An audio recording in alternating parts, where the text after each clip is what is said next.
Aujourd'hui, comme vous le savez, je m'intéresse aux questions littéraires.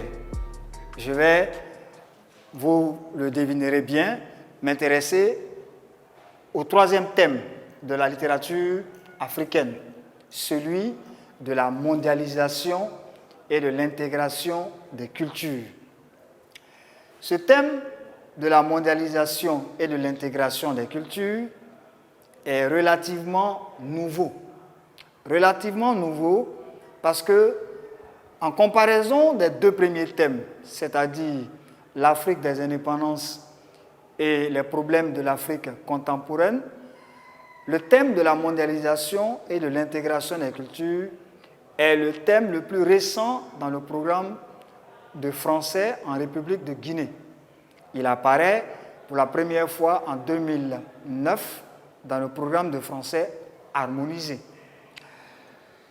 Certes, le mot mondialisation évoque pour beaucoup d'entre vous beaucoup de choses. Partout, on en parle, à la radio, à la télévision, dans les rues, sur les réseaux sociaux. Mais qu'est-ce que la mondialisation? D'où vient-elle? Comment se caractérise-t-elle?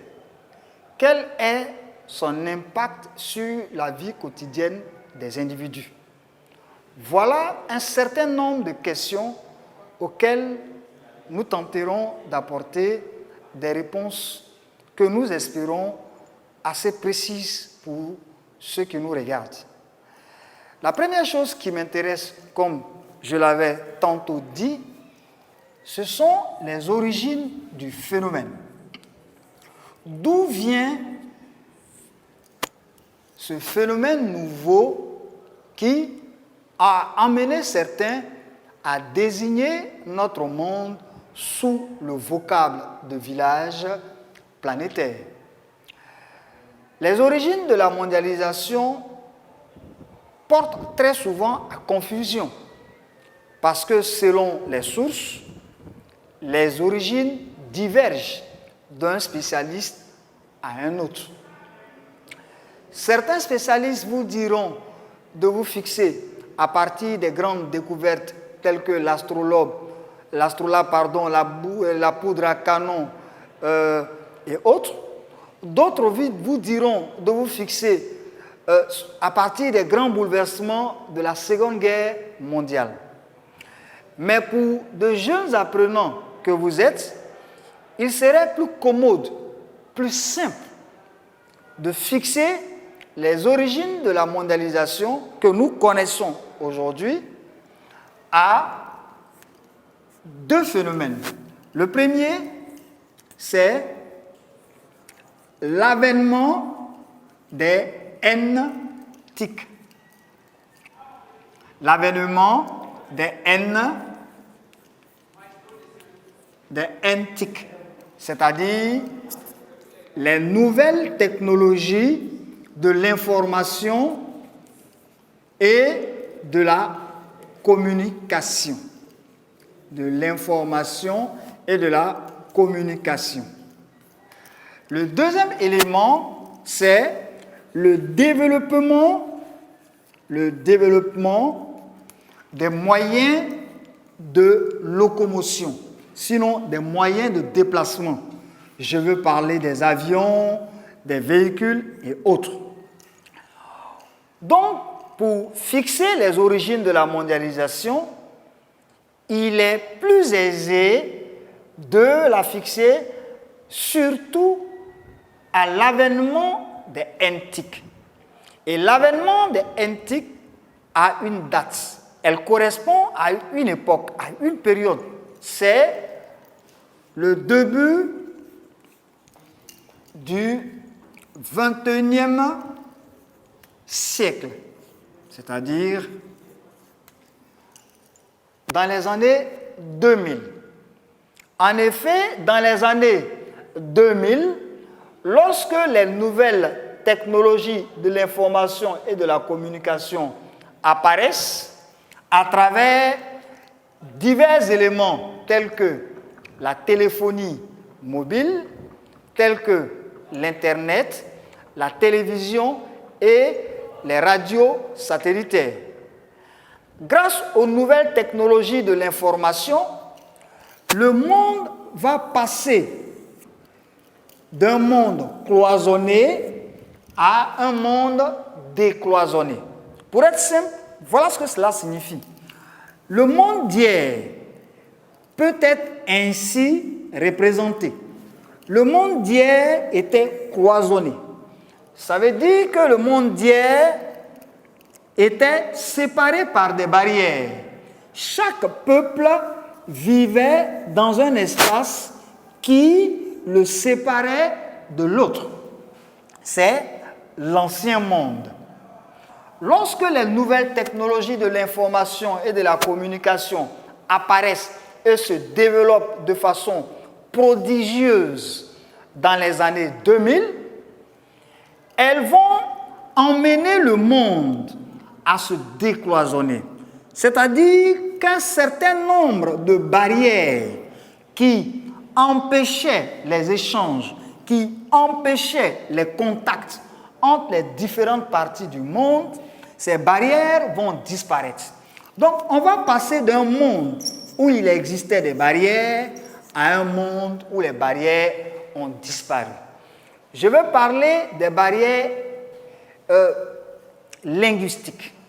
C'est vrai que les peuples parlent différentes langues, mais les nouvelles technologies de l'information aujourd'hui nous permettent, à travers les images, de pouvoir échanger avec l'autre. Elles ont aussi fait disparaître les barrières dites spatiales, telles que les océans, telles que la végétation, telles que les distances qui séparaient les peuples. Donc, grâce au NTIC, il naît un monde nouveau. Le monde ancien qui était séparé par différentes barrières à un monde nouveau qui est ouvert, où les peuples sont ouverts les uns aux autres. Donc, si vous deviez fixer comme origine de la mondialisation, vous la fixerez au début du XXIe siècle, c'est-à-dire dans les années 2000, avec l'avènement des nouvelles technologies de l'information et de la communication. Deuxième élément qui nous intéresse, c'est qu'est-ce que la mondialisation? Qu'est-ce que la mondialisation? Le mot mondialisation, tel que ici orthographié, nous remarquons le mot, disons, la racine monde. Le mot mondialisation suppose l'internationalisation des activités et des rapports humains à l'échelle du monde. L'internationalisation des activités et des rapports humains à l'échelle du monde. Voilà ce que signifie la mondialisation.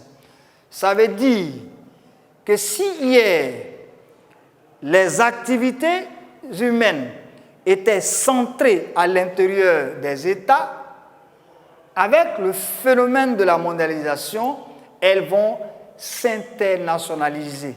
Elles vont aller au-delà des nations. Le vocable mondialisation est souvent accompagné d'une expression synonyme. On dit qu'un monde mondialisé,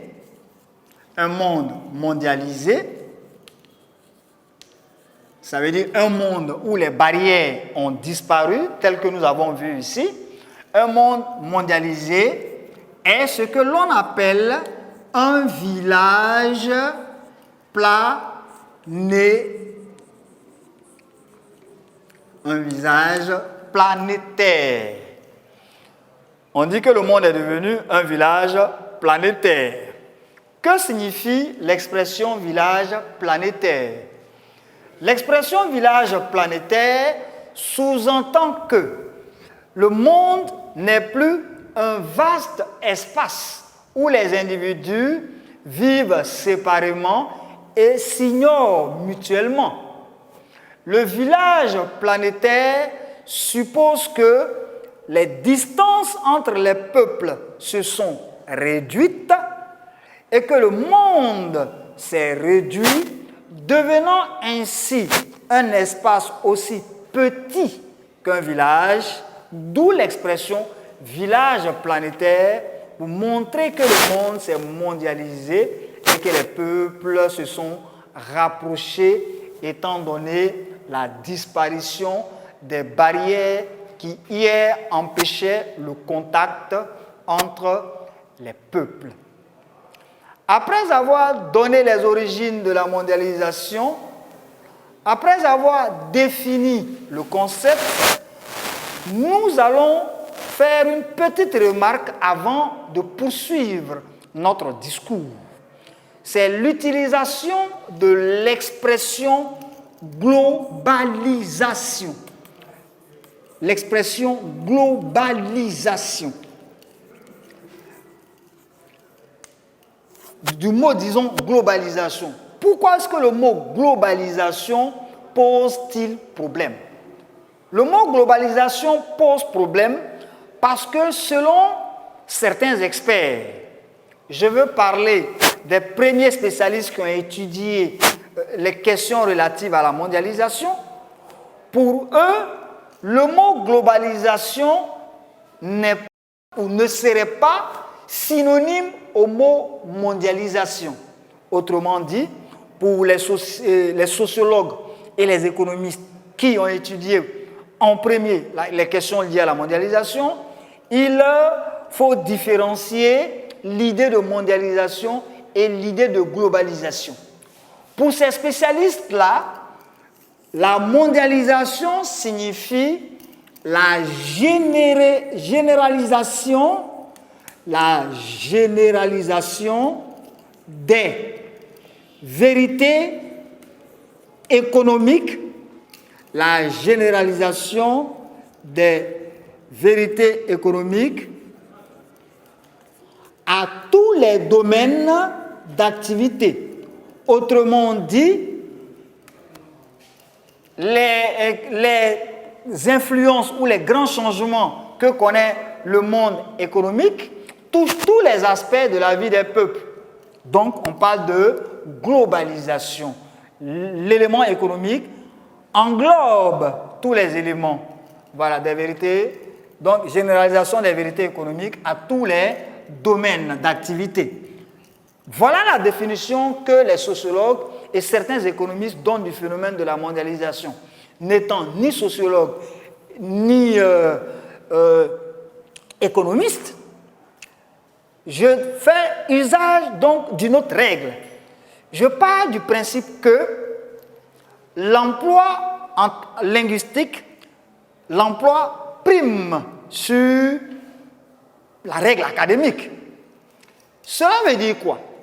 Si pour ces spécialistes, globalisation n'est pas mondialisation, on a remarqué qu'au quotidien, et dans les journaux, et sur les chaînes de radio et de télévision, ou dans le langage commun, globalisation et mondialisation sont pris au même sens. Donc, pour simplifier la tâche aux candidats, d'ailleurs, la formulation de certains sujets nous donne amplement raison. Vous prendrez le mot globalisation et le mot mondialisation comme des synonymes parfaits. Je répète et je vais l'encadrer. Vous prendrez le mot globalisation et le mot mondialisation comme des synonymes. Parce que le mot globalisation, on l'a remarqué, est très souvent employé comme étant un synonyme du mot mondialisation, très loin du débat des économistes et des sociologues. Après avoir donc défini le concept de mondialisation, nous verrons un autre aspect du phénomène. Parce qu'il est aisé de définir une notion, mais il est encore plus difficile de reconnaître le phénomène en pratique. Donc nous allons voir à présent les caractéristiques de la mondialisation. Autrement dit, les éléments qui permettront de reconnaître une situation de mondialisation. C'est-à-dire, quels sont les éléments qui permettent de savoir que nous sommes entrés de plein pied dans la mondialisation. Ça veut dire qu'il y a un certain nombre de changements qui se produisent. Donc, quels sont les éléments concrets à partir desquels on peut clairement affirmer que nous sommes dans la mondialisation? Nous commençons. Lorsque nous parlons de caractéristiques, les caractéristiques de la mondialisation, le premier élément qui nous vient à l'esprit, c'est d'abord la disparition progressive des barrières. La disparition progressive des barrières. C'est un élément caractéristique de la mondialisation. C'est un élément qui permet de savoir que nous avons quitté l'ancien monde fermé à un monde ouvert. Les barrières qui existaient entre les peuples disparaissent progressivement. Et quelles sont ces barrières? Ces barrières peuvent être la langue, donc des barrières linguistiques. Quand deux peuples parlent des langues différentes, ils ne peuvent pas échanger. La barrière est aussi culturelle. Lorsque deux peuples ont des cultures qui divergent, la cohabitation ou la collaboration devient difficile. La barrière est aussi spatiale, si vous voulez, si on peut le dire ainsi. La barrière est aussi spatiale, ou si vous voulez, elle est aussi géographique. Géographique, pourquoi? Parce que les États sont séparés non seulement par des frontières artificielles, mais aussi par des frontières naturelles. Donc, les distances qui existaient avant entre les peuples disparaissent progressivement avec la mondialisation. Un deuxième élément caractéristique de la mondialisation, c'est l'uniformisation progressive ou l'uniformisation progressive des modèles socio-culturels. L'uniformisation progressive des modèles socio-culturels. Voilà. Le mot uniformisation, vous pouvez, comme synonyme, utiliser aussi homogénéisation. Homogénéisation ou uniformisation. Alors, revenons à nos caractéristiques. Que signifie uniformisation? Dans le mot uniformisation, on a uniforme. Cela veut dire que les modèles socioculturels qui étaient hier très différents se ressemblent de plus en plus. Ça veut dire que le petit Guinéen ressemble d'un point de vue vestimentaire, d'un point de vue loisir, d'un point de vue culinaire au petit Burkinabé, au petit Ghanéen, au petit Français, au petit Américain. Ça veut dire que leur façon d'être ou leur façon de vivre se ressemble de plus en plus. C'est un premier élément qui nous montre que nous sommes en train de rentrer dans un monde nouveau. C'est, disons, ce que nous appelons la mondialisation. Les modèles se ressemblent de plus en plus. Aujourd'hui, on ne peut pas reconnaître un citoyen ou un individu seulement grâce à sa tenue vestimentaire, grâce à sa coiffure ou grâce au type de nourriture qu'il consomme. Parce que les modèles d'ici ressemblent de plus en plus aux modèles d'ailleurs. Donc, c'est ce que nous appelons uniformisation progressive des modèles sociaux culturels. C'est aussi là une autre caractéristique du phénomène que nous appelons la mondialisation. Un autre élément caractéristique de la mondialisation, c'est aussi,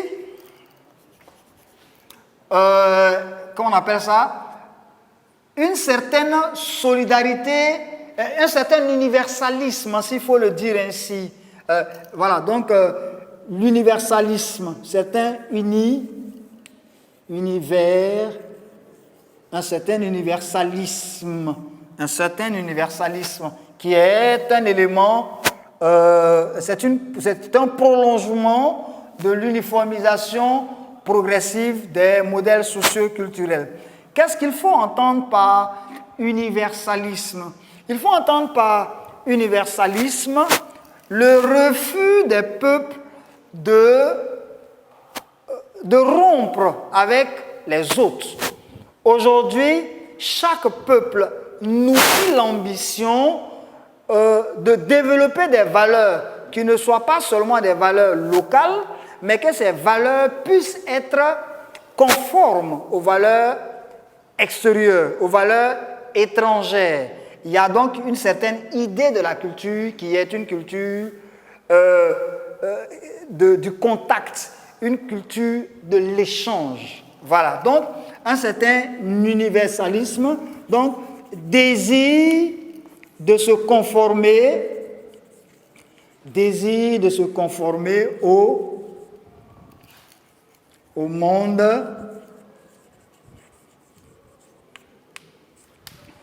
entier. Donc voilà quelques éléments qui permettent de caractériser le phénomène de mondialisation. Un, on l'a dit, les barrières qui existaient entre les peuples disparaissent progressivement. On l'a vu au début. Deux, hier, toutes les valeurs étaient totalement différentes et opposées. On remarque que les valeurs se ressemblent de plus en plus et que les peuples vont de plus en plus les uns vers les autres. Et pour terminer, on peut ajouter une intensification des échanges. Une intensification des échanges. Aujourd'hui, les échanges s'intensifient, et ce, dans tous les domaines, que ce soit dans le domaine scolaire. Aujourd'hui, chacun peut avoir accès à du contenu scolaire d'ailleurs, grâce notamment à l'Internet. C'est aussi dans le domaine du commerce, c'est aussi dans le domaine de la santé, c'est aussi dans le domaine politique, etc., etc. Donc voilà quelques éléments caractéristiques de la mondialisation. Après avoir caractérisé le phénomène de mondialisation, voyons la notion d'intégration culturelle, notion que nous développerons très certainement lors d'une autre vidéo. Mais en attendant, nous allons définir la notion d'intégration culturelle. Intégration culturelle. Nous allons définir la notion d'intégration culturelle. Que faut-il entendre par intégration culturelle? Avant de définir le concept d'intégration culturelle, rappelons que c'est un élément clé du thème d'étude. Voilà, nous le rappelons. L'intégration culturelle, on la définira comme ça. C'est ou bien la fusion de plusieurs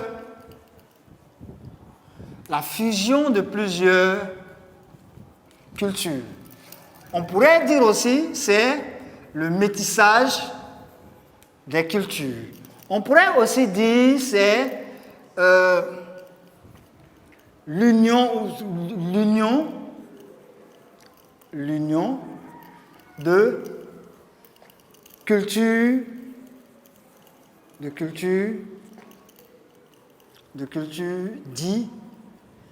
cultures diverses. Donc l'intégration culturelle suppose que les cultures ne vivent plus isolément, mais que les cultures fusionnent pour former un tout, une forme de métissage. L'intégration culturelle est liée au phénomène de mondialisation. Parce qu'en réalité, qu'en est-il? Quel lien existe-t-il entre les deux? L'intégration culturelle, en réalité, est une conséquence de la mondialisation. Pour être plus simple, cela veut dire que c'est la mondialisation qui a donné naissance à l'intégration culturelle. Puisque les barrières ont disparu, les cultures vont progressivement fusionner. Elles vont s'unir. Donc, la mondialisation donne naissance à l'intégration des cultures. Autrement, au métissage des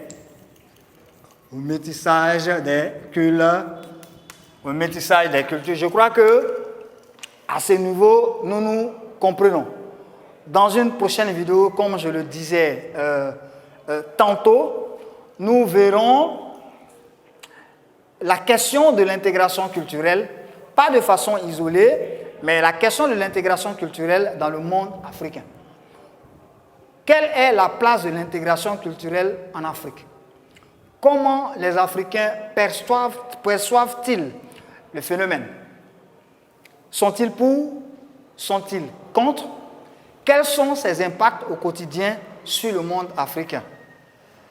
Si Dieu le veut, s'il nous prête vie, nous aurons le temps d'en reparler et très certainement de voir la perception que chaque Africain se fait de l'intégration culturelle en cette ère de mondialisation. Merci.